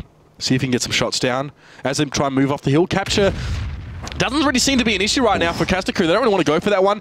Coca-Cola's going to avoid that shot from Eurofish, and Vetso's going to get a big hit in towards him. He's just trying to trade it with Bishop. We can't do it. Time ticks down though, and Virtus Pro are going to have the advantage if this goes any longer. Now down to a minute and 15 seconds, but Nexus gets involved. He's doing really well. He's going to keep Vetso alive. Vetso's going to poke out for a shot. Surely he'll get the finish here. Eurofish connects. Yes, he does! He gets the shot on towards Coca-Cola, and Vetso gets the finish. Nexus will have the reload quicker than Bishop, but he will go down. This is going to be very, very close here, but I think Kazna might struggle with Ruster low, trying to do it Breakneck. I mean, Eurofish has to go big right now. He has to go massive. Ruster really has to make sure he can get the kill onto Breakneck before it's too late. He does get a good roll, so you'll be able to find him at Bishop. If he does make his way up the hill, it will be game over. Ruster does find him. 45 seconds left on the clock. 522 hit points for Bishop. So Bishop needs to A, keep himself safe from Eurofish, and B, needs to connect the shell onto Ruster. So it's about Ruster spotting for Eurofish. He is going to go for that hill, and Eurofish needs to get himself into a good position. Bishop will get the shot on Ruster if he's not careful here. Oh, both of them miss here, but Ruster has the quicker reload, so he knows he can poke out for just a little bit longer. Maybe force Bishop to back off the hill. Eurofish is just trying to maneuver himself into a better spot here to get the shot. 15 seconds left in this one. I don't think there's enough time for Kazna crew to get it done. Bishop is just going to sit cozy between those two rocks here. And Ruster is just going to fluff that one there. There's not much that can be done. Kazna crew, it looks like they'll just fall short here. I don't think Eurofish can get the shot. There's the finish from Bishop on towards Ruster. Can Eurofish make it happen? No, he won't be able to do it. And Kazna crew falling just short of that one. Virtus Pro to get the win there. Kazna crew have got to be kicking themselves. Yeah, they were heads. They definitely were working. But it's the IS-3 factors where, despite the fact that those T-54s can actually win the longer engage on them, if you're at a point where you got like 3 minutes left and they've got 3 IS-3s on good amount of hit points, like what can you do? do? Like you're playing against, you're pissing in the wind basically. Those IS3s are so strong. They're so infallible. You just can't get them off that middle position, especially when they're played by some great players there by Virtus Pro. So yeah, I think you have to admire Kazna Crew's fighting spirit to keep themselves in the game despite the fact that Nexus received so much damage at the beginning. And Eurofish did slightly below average damage, 1.2k there in his M44. Rust are doing great work there with 1.8k in his T54 lightweight. And Bishop keeping hopes alive for Virtus Pro, very much, you know, keeping the Virtus Pro fighting bears ahead by 1 round now with 2.2k in his IS3. That was incredible stuff from Virtus Pro there. Those IS3 lineups are so hard to deal with. And Kazna, it wasn't long before they realized that their approach to Synergy was not going to work out with Virtus Pro. Maybe it's just the way that Synergy played that Kazna can counter that, the old rock, paper, scissors trick, I'm not sure. But Kazna Crew, very, very strong, moving up on towards that hill. They were in control. Some fantastic work. I mean, Eurofish really did so much work for his team on that M44, but unfortunately, there's only so much you can do as an artillery, you know, towards the end as well, trying to get those shots on to Bishop. Very, very hard ask. Bishop knew what he was doing. He sits back behind. There was a ridge behind him. So the M44 doesn't really have that sort of elevation to get over that. Not like maybe the FV does, for example. Super hard to hit. Yeah, I think if I was going to criticize Eurofish, I think he might have... It's you know, you don't know. He could have had the perfect aim, but you know, the RNG gods just don't give it to him. So he could have hit that IS3 on the hill, and also he stopped when he saw Bishop reversing, which he shouldn't have done. You know, when you're playing artillery, you get into the position where you can 100% hit, and then you make the shot. You don't get into this kind of like 2/3 position where you might be able to hit if the player is bad and stays still. You always need to make sure you can get the shot before you stop. So that's a really important factor just for World of Tanks in general, not just in the kind of professional play these guys are at. So we see Virtus Pro go into this next round with the advantage. Kazna Crew, by and large, we generally say have the advantage on the attacking side. For them, it seems to work out well, but this is a good map for them in general. It's not, all is not lost here as well. Kazna Crew, yeah, they'd like to sit back. They'd like to, you know, maybe go for what tomorrow, play some of that, and you know, get some easy money. But here they might be forced to play on. If Virtus Pro can sort of pip them at the post here, Kazna Crew, to be fair, still looks strong for a finals berth. After such a dominant performance over Synergy, it's hard to write them off with that. But they'd love to get a better seed. They'd love a rematch against Tornado Rocks, arguably a less experienced team in the Gold Series. To go up against Supreme in Game 1 would be pretty rough. Yeah, exactly. I mean, Team Supreme, it's all about how well they've prepared themselves for the finals. I know they're going to be boot camping in Cologne before that final. So it's again that offline versus online thing. I mean, to be honest, I think we'll be seeing Team Supreme like 10 or 15% worse than they were in the online stage, just tentatively, because that's, you know, typically what experience and if you look at the stats, that's what it shows us. But anyway, back to this game. Virtus Pro now inching ahead. It's been tit for tat the whole time. We've had attacking round and defensive round on Ruinberg, and now we have Virtus Pro coming back as well to win their second round in a row, I do believe. So this is looking good for those Russian Bears. Kazna Crew need to get themselves sorted. They need to start playing to their usual standard, and they need to make sure that they're winning those early exchanges. That's right. They're getting themselves behind early, which has been hurting them. I mean, Eurofish kind of rescued them in that regard with some really, really nice shooting there. Hyper had a good idea going up for the reset. It was a good idea, I think, from Coca-Cola. I think it was one of those lightweights. The way he positioned himself to give him the clear 1v1 against Hyper, there was no way. Kazna had so much of a crossfire. You saw Povel got completely obliterated later on. But still, Hyper went down. They lost him, you know, for... I guess it was a worthwhile trade, but it could have been better for Kazna Crew. If they were going to make an aggressive move like that, they would have definitely hoped that it was going to sort of to pay off. But it didn't in the long run there. Those IS3s were so hard to deal with. We see this so often. Teams that favour that sort of lightweight lineup, it's like one lightweight versus one IS3 towards the end. It's like... Yeah, I don't really favour the lightweight in that scenario. And definitely not, especially when you have such low HP on the lightweight. Just easy stuff.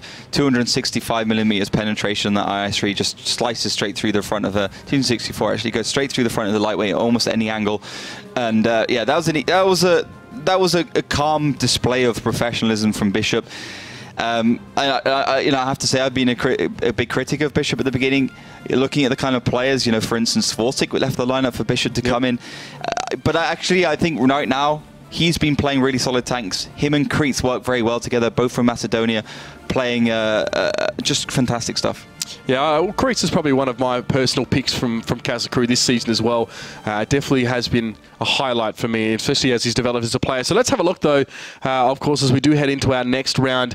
Kazna with it all to do now. We want to see them pick up this attacking round, keep that sort of tit-for-tat sort of process going, keep themselves in this one. They'd hate to be out to a 2-round deficit against the Bears. But so far, Virtus.pro are looking imposing. Macedonia, Moldova, my bad. Sorry, Kreitz, sorry, Bishop. Big difference, by the way. Yeah, I know, huge difference. But yeah, we got an early push-up with the T54 stack from Virtus.pro right at the start. Ruster, Yizny, really ready for that one. Don't get any damage onto them. That's bad news, as I say time and time again. If you don't get that early damage onto the tanks on the hill, when you're on the defensive side, when you're on the attacking side, then you could be in big trouble. And Kreitz just taking down Eurofish with some super early aggression. That's taking Kazakru's main key force out of the game. I mean, they got the hill so quickly. Probably while Eurofish was still manoeuvring himself into position to make some shots, he would have wanted to go towards A1. Yeah, he's going up to A2 or 3, right? Yeah, close to there. Close to, I think, A2 actually with that piece. He won't go A1 behind the rock, takes too long. But Kazna shell-shocked right now as Virtus.pro just take the hill and take that initial advantage. Yeah, and Yizny's also left on his own. If Virtus.pro want to take him, they can take him at any time they want. But let's see if Kazna have got what it takes to actually come back from a deficit. Like every single round against Synergy, they were always ahead at the start. Let's see if they can actually have the fighting spirit to work their way back into this game and defeat Virtus.pro. But yeah, that was 100% down to Kazna not expecting Virtus to be so aggressive on the hill, despite having that lineup, as you don't see a lot of teams do it. So really good start here for Virtus. They can just hang on. They're playing on the defensive side, and it's looking all good. Surely seeing a team like Virtus.pro with only one IS-3 and that heavy lightweight composition should tell you more about them than any other team in terms of how aggressive they're planning to go, considering they often lean on the heavy bodies of the IS-3s as a core for their lineup. Not this time, though, and to see Kazna being blindsided by that one completely now with a big deficit to make up, of course. Being on the attacking side means that they must get this done within the time limit, 4 minutes and 55 seconds. Right now, it's fine. We know it can definitely tick down as it did in that last round. It wasn't quite enough.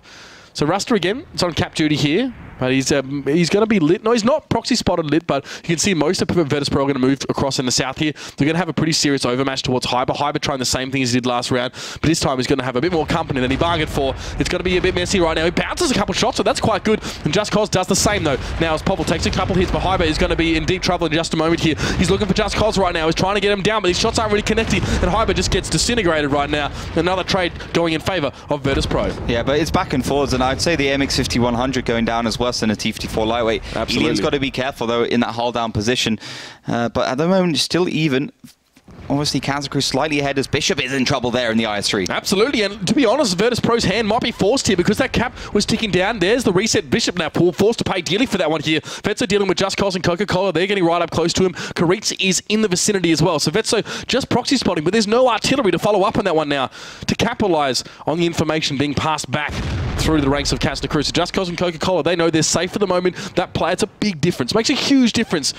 It gives you confidence to sort of sit tight and bide your time and think about your next move. Vetso takes a shot there. I think that was from a lightweight up on the hill. Kazna continuing this capture. They are up in health points right now, and that is something that might have a lot to do with the two IS-3s being brought into the fold here. But Just Cause and Coca-Cola, they're biding their time. At any moment, they can spring forth from that rock and they can go aggressive. But with Vetso so close, with the other lightweight on the western side of the island, it won't be so easy. But Breakneck's going to try and get the proxy spot onto Ruster because Kuzok now being in that position. He's lit. He's actually lit. So let's see what if Kuzok can land that shell. He does land it, but he just bounces off the top of that IS-3 turret, and Yizny has found his way onto the back of Breakneck, and that's the thing. Yizny's in that position, so he can take down Breakneck, and once he has that, he's got a one-shot Bishop right in front of him. Yeah, this could be good for Yizny in the IS-3, getting rid of the T-32 from last round. He's going to try and make this one work. Bishop goes down. Good shot from Yizny there, but Kuzok continuing to make those shots, and he does this time connect on towards Ruster. It was a glancing hit, not a big one. It was a HE hit. But it's still enough to reset hit. You know, if you always use HE when you want to get the resets because you got a much higher chance of actually doing damage.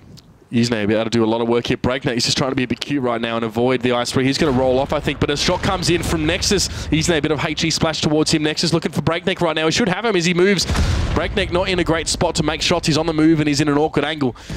And elevation not great on that lightweight. Easily coming towards Karitz. Ruster and Nexus are in position right now. Virtus.pro starting to just crumble a little bit here, starting to fall away. Only 3 tanks that can really get up and do the fighting, and Kusok hasn't really had the impact he would have liked. But there's Karitz now, looking towards Isne. But Isne's looking elsewhere. He's looking towards Just Cause and Coca-Cola. So Karitz has a bit of time to do some work. He's looking towards that IS-3 though. Wants to get Isne nice and low for when he goes for that killing blow. But will it be enough right now? As Isne can now turn his head. Karitz is the last lightweight standing, and I think Kazna have done this. Oh man, I just love this. I just want to sit back and relax, because this is just what I like World of Tanks for. Back and forwards, you have engagements all around the map, you have individual plays, and I think Kazna crew do have it in the bag. Karitz might be able to find Nexus, but Nexus has to reload first, will do it, and Karitz actually gets tracked and taken down as Ruster, who's been playing a phenomenal set of World of Tanks right now, does put another round on the board for Kazna crew and brings it all even. This game is delivering. Seriously delivering. It's unbelievable. 3 and 3. Sit back and relax and just get yourself a cup of tea, because this is fantastic. It's really amazing. Really, and you said Kazna were at such a disadvantage early on. They lost their artillery piece. They were in a very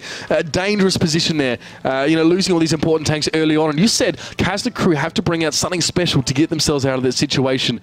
They are the real deal, man. That was an amazing turnaround. I think what happened there was that Virtus.pro got a little bit comfortable, maybe just overestimating Eurofish's role and underestimating the power of the rest of the team. And this is where it actually comes down to. I think Povol getting killed here was the biggest factor, because he dies just seconds after Hyber, and the fact that Virtus.pro pushed their T-54s into a bit of an awkward position, considering that Ruster can just sit back in the back of that cap and not be reset constantly. You got Yizny and Nexus there. Yizny in a really nice position so he can actually get into that middle area in a reasonable amount of time. Of course, he's playing the IS-3 in boggy ground. And I think, issues, Virtus.pro just peeking a little bit too much, getting too much damage. Bishop being taken down to a one-shot allows Yizny to go forwards, take him down, and then deal with Karitz and Breakneck. So, it's just a situation, like every single round between these two, where just a couple of issues, a couple of misplays, and maybe Virtus.pro just underestimating some of Kazna crew's ability cost them this round. But I think Virtus.pro came so close to bring this to match point. Well, 3 apiece it is here. And yeah, Kazna crew decide to change. They go on the defensive side now as well. And Virtus.pro, sometimes they can be unraveled here when they're forced to come forward. And there's no map more like that than Mines, especially when you're talking about people rushing towards a hill, people rushing towards an island, trying to take up these key positions before the enemy can get there or before they can take damage while maneuvering to that location. Just like FKK, so just like Eurofish did in that last map by trying to get in position with that M44. We'll probably still see double artillery coming out from these teams. I wouldn't be surprised. I mean, is artillery more effective from the northern side on Mines? Is that just the way the map works? Because so far I've seen Eurofish generally do a lot more than Kusok's been able to. Yeah, I think Kusok's a brilliant artillery player. The interesting thing is that back in the day, Kusok got replaced by Las Vegas 777 or 666. So, you got that interesting factor where Eurofish has been playing artillery for a little bit longer than Kusok.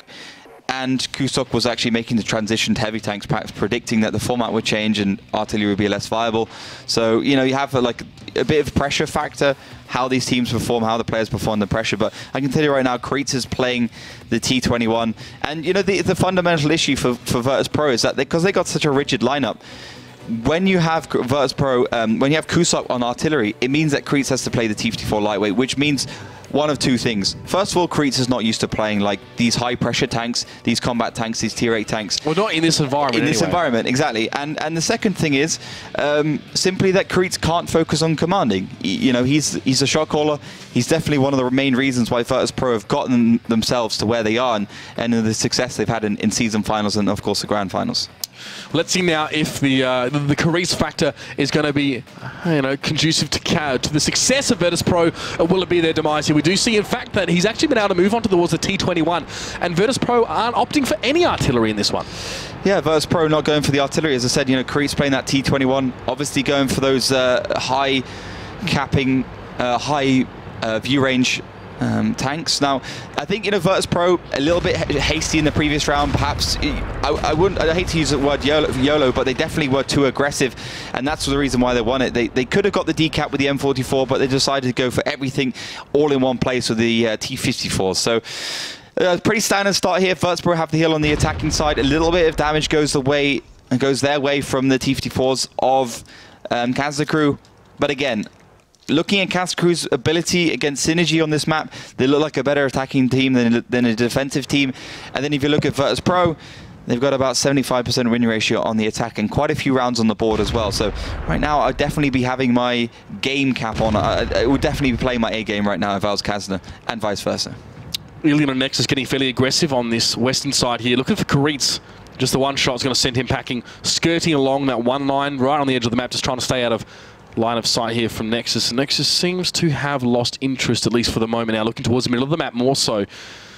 As Virtus Pro set up in the east, you can see a lot of their forces are moving in that direction. They're mobilized. They're going to make their way towards his cap.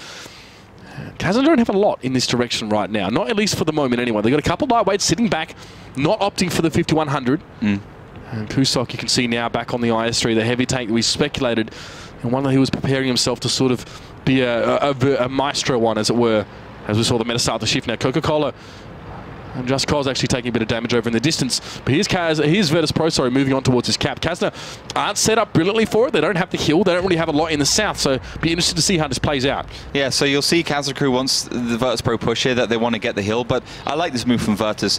Vetso may be predicting it slightly. He's sitting back actually to receive damage from the hill. But yeah, the spot finally comes out. You have to see how Kazna do react, as Virtus have got themselves into a bit of an awkward position for Kazna. Yeah, I mean, honestly, Virtus Pro haven't suffered too much at all to try and cross. There's one shot coming in. There's two. Vets are trying to do some work there, but that's all really. The M44 is going to get pushed on to Eurofish is in danger right now, but he gets a direct hit on towards Pavel. Hello! Pavel goes super low. I mean, yeah, we're going to see Eurofish go down, but he's still done some work at the very least. Going to make things a little bit harder for Virtus Pro now. As Vetso now forced back in towards the corner. Pavel is super low. Shots coming across from Kazna as they set up here towards the eastern side of the southern part of the map. But it's still very, very close between these two teams here. An extra tank up for Virtus Pro. Let's see if that makes all the difference. Yeah, that's the thing. You know, Vetso was ready to try and shoot tanks on the hill, but actually it didn't transpire like that. It was all about the push from that eastern side. They caught Eurofish out, they caught Vetso out, and that's a big deal here. I would be surprised if Virtus Pro managed to lose this game. They have everything going for them, and they got Ilian on his own with low HP. That's it. It's just not going to work out there. Nexus, I mean, he got a cheeky shot in towards Kusok, but how much really does that count for now with Virtus Pro starting to stride out in front, easily even taking damage as well, with no response. This is bad for Kazna crew. It seemed okay. They seemed to redeem themselves. The fact that, you know, Eurofish got some damage down before he dropped was pretty darn good. Virtus Pro were not made to pay for crossing so aggressively. Normally, you know, pushing down that 8 line, tanks have to give up a fair bit of health points to gain that position. Not this time, because so much of Kazna crew were concentrated towards the deep south, not on the sort of lower hillside. Virtus Pro have position right now. They have pole position, as it were. His name shoots a bird or something. I'm not really sure what that was about. Yeah, I don't really see anything there. But maybe Karitz he was looking for. But still, he's going to be in a bit of trouble now as he drops down to a 1 shot for an IS-3. He does get Karitz. And he's going to have a Coca-Cola looking straight at him right now. Isne just jockeying back and forth. Rasta drops down on the periphery. Hyber is still standing. So is Nexus. But Isne is about to drop. And Hyber, there's only so much you can really do from here. It's just the 54 Lawade also starting to flank on that hillside. That's going to be Bishop getting involved. Yeah, so Kazna are definitely fighting, but they got 3 times less HP.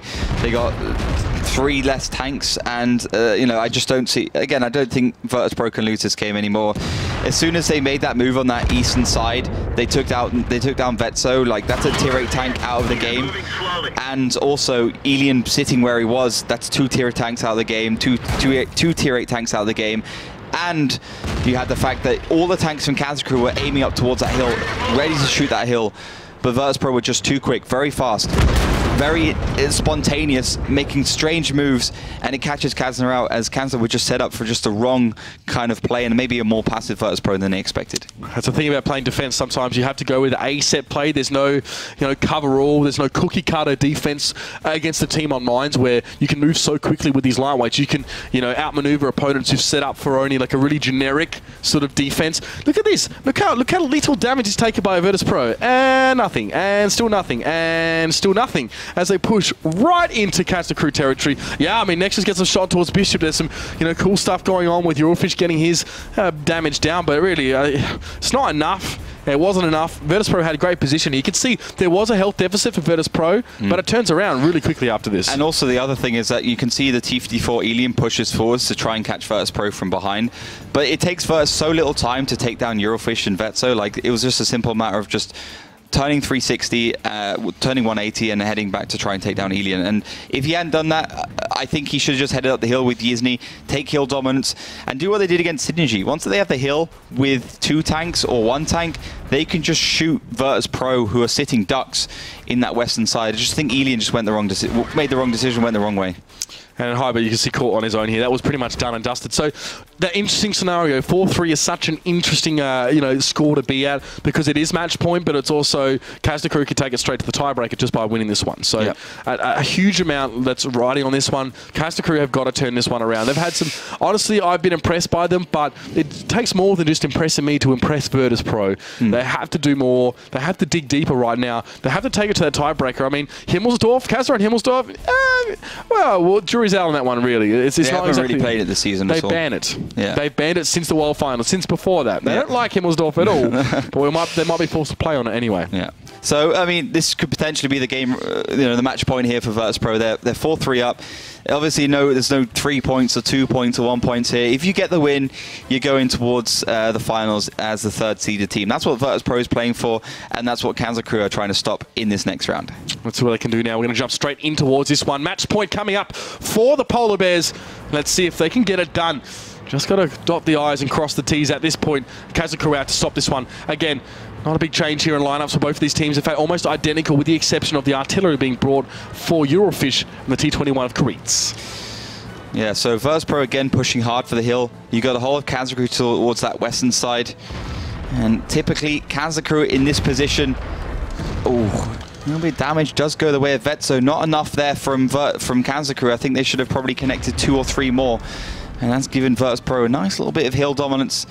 But, that's a good shot there from Eurofish. That's going to make it a bit more painful for Virtus. But still, just looking at the start, I like this from Virtus Pro. They've got all the things they need. They've got the same kind of start they had last time. They just need to make sure they don't peek out too much for Eurofish to take advantage of. And Kusok is going to make his way up there as well, unspotted in that IS-3. But another big shell connects onto Just Cause. He does have that auto fire extinguisher, so only 1 tick going onto him. And this is a Eurofish factor. We've been missing him in the last 3 rounds. That's 2 rounds, let's say. And he is back. And he is doing good work. Ridiculous stuff coming from him. He's in a good spot as well. Virtus Pro took the hill. This plays into having an artillery on the defensive side, especially when you can see that IS-3 of Yizne is getting the proxy spots done. And Just Cause can only afford to stay up there for so long. Kusok now going to get involved as well. Just Cause does cop a shot. Here comes some more artillery fires. Going to go into the rock there. And the M44 of Eurofish. Not the most accurate artillery out there. Bit of spray going on, but still, when you hit, do you ever? Yeah, it's only a 600 by 600 meter map, so the accuracy is negated and the range is also negated. That's why you like picking the M44 on this one. You see it picked on step, which is 1,000 by 1,000 meters. So this is 800 by 800. Steps 1,000 by 1,000, and the difference is in steps, like you have to push it in a bit more awkward positions, and that's why you sometimes see the artillery going down early. Now they're actually taking a leaf out of Virtus Pro's book. Virtus Pro, when they get the early advantage with artillery or just with side shots while the team is going on the hill, they push it. They push all their resources on there because they know they can get the overmatch. But Virtus Pro knows they're going to do that, and that's why they're pushing on the eastern side. Measures and countermeasures here. You can see Virtus Pro barreling down the eastern side. They're off the hill, sure, but they're going straight for the juggler here. They might try and surround Kazna Crew and get him up onto the hill, try and negate the Eurofish factor right now. Kusok's going to get jumped onto by Rusta and Ellie. Next is Isne, also trying to have some shots as well. But Elian Hyber, great work. Take down 2 lightweights. Virtus Pro falling further and further into deficit right now. Kusok took a big bunch of hits there. He's just going to drop down. The shots are going to continue to come towards him one by one. Now, Eurofish can do work from here. We just missed that shot towards Pavel, but this is great for Kazna. With where Virtus Pro are standing right now, they're super vulnerable to artillery, and look at this. Kazna Crew getting it done. They've done it. They've dug deep. They found what they needed to do. But we're going to have a tiebreaker here. This game is just unbelievable. I mean, this is just super good stuff. Virtus Pro just trying to fight their way back into that game with a super quick reactionary move to that right side, getting off that higher ground, and it gave Kazna Crew some good damage. Vetso also trying to hold his own, does good work against Breakneck, brings him down to a 1-shot, but Yizny does dispatch of him, breaks his neck, and it's only Bishop and Karitz remaining, the 2 players left to try and stem the tide of Kazna Crew. There's pretty much nothing that he can do to stop Kazna Crew right now. When they are on a roll, it is very hard to stop them. Nexus now is going to find Bishop, and even Eurofish still trying to make his presence known right now. The push is on towards Karit, and Virtus.pro have fallen at the threshold of victory here. Kazna Crew with a chance to make this a tiebreaker. I don't care what map it's on right now, because it seems like map picks don't really matter between these two teams. It has been even Stevens to the very end, and Kazna Crew have equalized it here to make it 4-4. Oh, baby, we got a tiebreaker. We said it at the beginning, this could possibly go to a tiebreaker. If we just look at it statistically, we just look at it over all these teams, 2 apiece is realistic on Ruinberg. Looking at the ability of these two teams on Mainz, 2 apiece is totally 100% realistic. But now we're on to Himmelsdorf. Like, this is an open game. Virtus.pro have played it 25 times this season. They've won 56% of that. And look at Kazna Crew, 0 rounds. They ban it as their first map every single time in the map veto. The unknown factor, though, is the deadliest. Now, you can see Virtus.pro, this is the initial shots being fired here. This is where that artillery, as you said, the Eurofish factor was super important. You can see now shots coming across, a lot of damage being dealt here, and Virtus.pro get onto the hill, but at what cost? Well, they took 1,472 damage from Eurofish. This is the thing, Eurofish gives them such an early advantage. He hits a shell when they push the hill, then he hits a shell thanks to maybe some careless play from, I believe it was Bishop? No, I'm not sure who it was. I think it was Just Cause, actually. So, early advantage. Kazna Crew decide to push for it, take a leaf out of Virtus.pro's book. And then, yeah, I think, Virtus didn't even get in this game. Kusok with the IS-3, who got burnt down by the 2 T-54s of Kazna Crew, did the highest damage there, 944. So, I mean, just to take a breather, spectacular stuff from these two teams. I mean, maybe it's just a game of who can stay in here mentally. This will be the 9th round now Kazna Crew have played in a row. Like, come on, like they would really be down mentally, even after a pretty easy stuff against Synergy. It's still a lot of rounds have been played. Absolutely here. Yeah, Himmelsdorf. Holy heck. Let's have a look at the brackets, though. Give you guys a bit of an update on where we are. A win here will propel either of these two teams into the grand finals for Season 1 2015 and 2016. A loss here will propel the team tomorrow into that lower bracket, but in the second game. So still a chance for them as well. I mean, they're rewarded for getting this far. A 5-1, a 5-0, then a 4-4. This happens every time. We had a couple weeks where it was like tiebreakers one after another. Yeah, we had 4 tiebreaks in a row, I think. Yeah, 5 out of 6. 5 out of 6. Yeah, that was intense. That was good times. Good times. But here we are, of course, and with it all to do, of course, Kazna Crew would love to just get into those finals. We know how dynamic they are on land. Virtus.pro would hate to miss their opportunity, and they have to go up against Synergy, arguably one of their greatest nemesis this season. Who were completely embarrassed by them, I guess, back sort of about midway through, losing in quite stunning style against Synergy. So, I mean, Virtus.pro don't even want to take their chances up against those guys. No, exactly. Like, they just want to be getting rid of that one. I mean, when you're in the whole, like, finals mode, it's a different kind of ball game. You can actually get yourself sorted and you can beat a team like that. But, yeah, we're just going to be looking at who's going to be on which side. Obviously the fastest attacking round in the tiebreaker, in the previous 8 rounds will decide which side they go on. Obviously, the logical thing to do on Himmelsdorf is a defensive side. All right, well, of course, Melly, as I said, this game just continues to deliver. I'm getting excited about it, but now here we go, tiebreaker time. It's going to be great. I really can't wait to see where the teams will start on what side. But in the meantime, the vote ended with 64% for Kazna Crew. And as already mentioned earlier, there were a lot of 5-4, 4-5 predictions. So either Virtus.pro, either Kazna Crew, but a lot of people were predicting that we're going to see a third deciding map. So the vote has closed, of course. It always closes as soon as we enter the second map, but another way of getting involved is, of course, our hashtag WGLEU over on Twitter. Use the hashtag to communicate with us, to send us your thoughts about this game, and my timeline is going crazy, so people love this game. Period. Can you blame him? No. We're like, this is just sick. It's just, it's not that kind of game we have like RNG clips, like artillery flying through midair, shooting someone, pigs flying. It's just good tanks, it's the high level stuff as well that we look forward to seeing. Neither of these teams is capitulating. They're not falling apart. They're just solid tanks. The strategies have been really good. New things have been happening. So we've seen tweaks on old strategies that have worked out really well. It's just fantastic. I mean, you can ask for any more. Like, we play the whole season with some close matches, maybe one in one in every 2 or 3 weeks. Yep.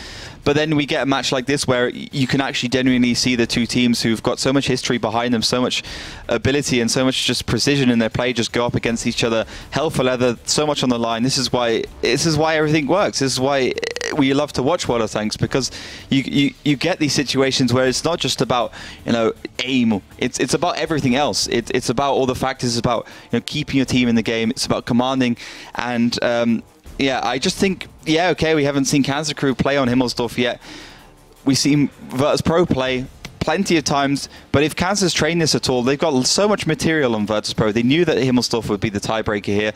So they have actually, in my opinion, the edge in that respect. But then again, Virtus.pro are on the defensive side. They may have been confused. They may have thought that Lakeville was the tiebreaker. That's what Vetso messaged me in games like, yeah, Lakeville's a tiebreaker. I'm like, nah, bro, it's your favourite map, Himmels. Really? Yes. I don't know if that is just Vetso was not sure about it here, but still, I mean, it's one map. Attack or defense doesn't matter. It's just the one map, and anything could happen. This is the tiebreakers, Melly. This is where you just throw caution to the wind. This is where you just go for something wacky and hope it sticks. Absolutely. I mean, the tiebreakers, we have seen a lot of action on tiebreakers during the past season, and I mean, a lot of good plays happened. A lot of great games have been played on those deciding maps. Do you guys remember which one was your favorite? Like deciding round? I can't remember. I think it was Ghost Town between Stroxiema and No Mercy? Utopia, yeah. And the MV Papa. MV Papa, yeah. Yes. So that one in the Ding round was also great. Yeah. Penta Ding was great. That was good. But if you want to rewatch those matches, just head over to our YouTube channel, youtube.com/WGLEU. There you can find all the VODs from all former broadcasts, from all broadcasts from the former seasons. So you can basically find everything. If you want to see how we used to play in season 1 until 3, I guess, do so. Head over to our YouTube channel, subscribe of course to get a notification as soon as we upload new video content, and stay informed for every new VOD that pops up. And yeah, if you want to rewatch. Yeah, because like we're we're adding in some more content at the end of the season as well, some highlights and some cool stuff like that. So if you want to see how many octaves my voice can go up, if you want to see how many times Oliver can offend Melly in one sentence, also check that one out as well. It'll be there. But of course, as we said, we're firing up for this one as well. Kazna making some role changes here, obviously, and as we go on to Himmelsdorf, not so ideal to have sort of Eurofish and artillery here. So we're seeing, I think Ruster is going to be back in, of course, in the lineup. They're going for a little bit of a different approach. Eurofish down. I don't know. This could go either way. I really don't know. Honestly, I love Kazna Crew. Like, I like the way they play. I appreciate that. It's going to be really hard for them. I think if they genuinely thought that Lakeville was the tiebreaker, like, I see no way out. Screwed. Yeah. I don't know if that's the case. It might just be Vetso, but I don't know, dude. I really don't know. I honestly, my brain goes with the Virtus.pro on this one. Yeah. I feel like they're a bit more practice on this map. Kazna have literally banned it. They just ban Himmels. Did they ever play Himmelsdorf this season? No, not once. Not once. And I think they'll ban it as often as they could in the Maybe World Finals they were trying to keep it back for it, or hold it back for the finals. Yeah. They don't know about that. I'm sure. It might just be rubbish on it. But yeah, I mean, this is the thing about Kazna Crew.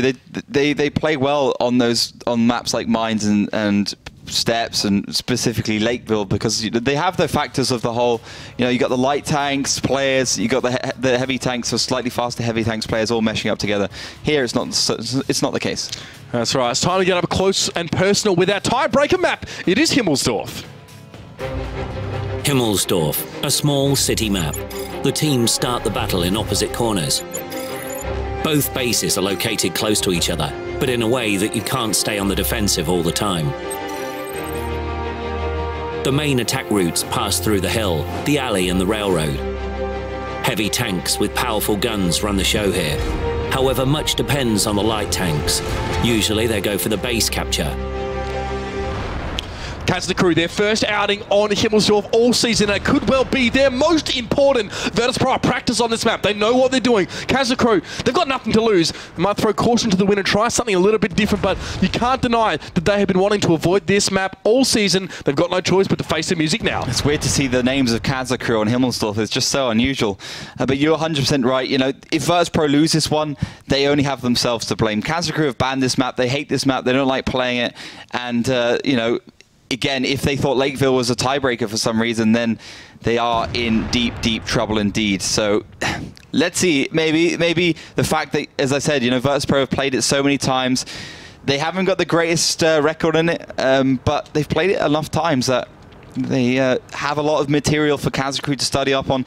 If Kazna have done their homework, they do have a slight minuscule chance. As the Virtus.pro just very quick to react, a little bit tentative down to that west side, and down to that west-southwest side. And as Kazna do make their way up to the eastern side, they got the timings right. They've headed into the middle, whilst the two teams have been jostling for positions. See, Elite and Nexus moving up now. You're getting into position. A bit of an aggressive move here. I mean, it's like it's a variation on your standard 8-line push into D-line. Kazna haven't really seen a heck of a lot from Virtus.pro yet. Virtus.pro sporting those double 5100s as well. Keep an eye out for those. But Kazna favouring a lot of IS3s. Ruster takes a hit. They get some back in response here, but it's not a huge trade. Just a 1-for-1 right now. Coca-Cola backing around the corner. A lot of information being given away about Kazna positioning here. So Virtus.pro can take their time as Kazna look to push in. I mean, you've got to be feeling the stress right now. They'll be racking their brains. You know that, Hive will be making hundreds of calculations per second, just trying to think of the best approach here, the best strategy to give Kazna a bit of a surprise win on this one. Breakneck's out towards that train line. And most of Kazna they realise they've got to push in here, but Virtus.pro can just play cat and mouse until they have the best scenario they could ask for. Yeah, they're playing for the clock. You can see they're all just stacked up in a kind of 742 defensive lineup where they can just barrel so much damage towards any angle Kazna decide to come from. Kazna all playing towards the center. You got Vetso up on the hill. You got Kusok there who's ready to receive from the hill as well. So I like this from Virtus.pro. They might just find though that if they play too defensively, they'll get surrounded from every angle by Kazna and they'll get taken down very quickly. The one thing I think though Virtus.pro have going for them is Kazna's lineup. They're going for five IS3s and AMX-16 and a T-37. So when it comes to those brawls, Kazna will be needing to do them around the corner, and they'll also need to have they'll also be relying on having the fact that good support from the back, so the 250-100 of Virtus.pro can't surround, can't take down one of Kazna tanks. So the Kazna needs to play the slower game, Virtus.pro needs to play the faster game, and it looks like those roles are reversed right now. Yeah, I mean, but here's the reality here. Kazna don't have the time to play super slow. They have to get aggressive here. 3 minutes and 35 seconds left is not much at all, especially on a map like Himmelsdorf, especially when Kazna are struggling to find information about the position of these Virtus.pro players. Karitz there just being a little bit cheeky, way off towards the side, fires off a shot, gets himself lit. But that's not really the main factor right now as Kazna are pouring through on this 5-line here. They're going to have tanks on either side to deal with right now. Kusok will be more than happy to deliver some shots in the direction of Hyber and Ruster. You can see the Kazna aren't playing the style of the other teams. They're not trying to, tickle that cap a little bit. They could have a lot to do with their lack of preparation on this map or something. Surely a bit irresponsible to never practice Himmelsdorf, even if you are banning it out. So let's see here. Kusok just getting the better right now. And here come Virtus.pro. They're starting to move. They have all the time in the world to make these moves. They've got the advantage. They're feeling comfortable. And look at this. They're going for the overmatch. Yeah, definitely. This is the obvious thing from Virtus.pro to do, but they receive a lot of damage. Also, Vetso's on the hill, but Ruster will surely fall. There you go. Ruster does go down. He's the first casualty there. Just Cause taking a couple shots from the hill. It's not too bad from the 5100 up on the hill. Vetso's putting out damage, but will it be enough right now as Just Cause is pushing in? It's not focus fire at all from Kazna. It's really, really messy. And now it's the 2v5 scenario. Oh, good lord. Isne and Hyber are just going to get wrecked right now. I mean, sure, Hyber's going to drop down. Isne still hasn't found a target. No one from Virtus.pro is dead yet. There's no focus fire from Kazna. And they have lost most of their force. Not one tank from Virtus hit the deck. Yeah, Breakneck could just hold those two IS3s hull down, just side scraping the whole time. And it was so obvious what Virtus.pro wanted to do, just push around and actually get the overmatches onto the 3 tanks from Virtus.pro. Just those 250-100s again. That's the 250-100 factor that really does come into the equation. And you could see Virtus.pro are just so far ahead in the meta right now against Kazna and Himmelsdorf that Kazna made one slight mistake. Virtus.pro on the defensive side a lot more logical from them. And despite Vetso maybe coming off reload in the next few seconds, I just don't see a way back in. There's just no way they can win this. They're done. Vetso now has a few, has a few shots, but there's 4 takes to deal with right now. He's getting shot from every which direction, and Kazna have fallen here. They managed to get the tiebreaker, but it's just not going to be enough now. Vetso, one more shot will do it. Breakneck is the man who wants that one, and Virtus.pro have done it. They will be in the season finals. They've made their way through, and Kazna now been dropped down to the lower bracket, and they're forced to play through tomorrow. Yeah, look, man. Like if you ban Himmelsdorf all season, you better damn well make sure you don't have to play it up against a Virtus Pro. A team is very comfortable with it. Now Kazna Crew drop down. They've got to beat either Pentasports or Synergy to make it into the finals. It's not impossible, but Kazna, they've had their opportunities. Yeah, they had the opportunity then. I think the thing is about Himmelsdorf on the defensive side, you have to make a call at the end of the day. You have to make a call. You have to actually go for something. And Virtus Pro were just simply ready for it. If maybe Kazna had another round, it would have been a different story maybe. But, you know, Kusuk was aiming towards where those 3 IS3s were coming from. He was side-scraping, so there was no return shot there from Hyber. Vetso was on top of the hill, just wasn't in the right position to take at least one tank down from Kazna Crew, and Breakneck was side-scraping, so he just kept the 2 IS3s, which were along that 3 line, in their place, stuck in stone, and then, you know, this game over once those 3 IS3s in the middle had died. Yeah, you said that 3 line was really important there because the main force of Kazna, well, those 3 IS3s pushed up the 5 line, and yeah, they would have loved to have pinched it on, but there was 1 IS3 is all it took, sitting back behind the train, the hangar, or whatever you want to call it, just stopping these other 2 IS3s from pushing around a corner. They split Kazna's forces with just 1 tank, and then it was just systematic destruction. And Kazna Crew, they just kind of lost their cool a bit there as well. So many Virtus Pro tanks were like half health or like close to 1 shots by the end of it. Yeah, 2,000 HP. That's basically only 1 and a bit, 1 1/3 at IS3. No, but they had 5, 6 tanks on the field still. Yeah. Focus fire was not there. Kazna Crew, it's such a shame because it's a real counterpoint to what we've seen from them so far. Tactically, they've been great, but a map they're not comfortable with, I don't know, man, really. It was tough. Tough for their fans, of course, to see. But that, I guess, ladies and gentlemen, is the way the cookie crumbles. Let's have a look at a bit of a recap of today's results.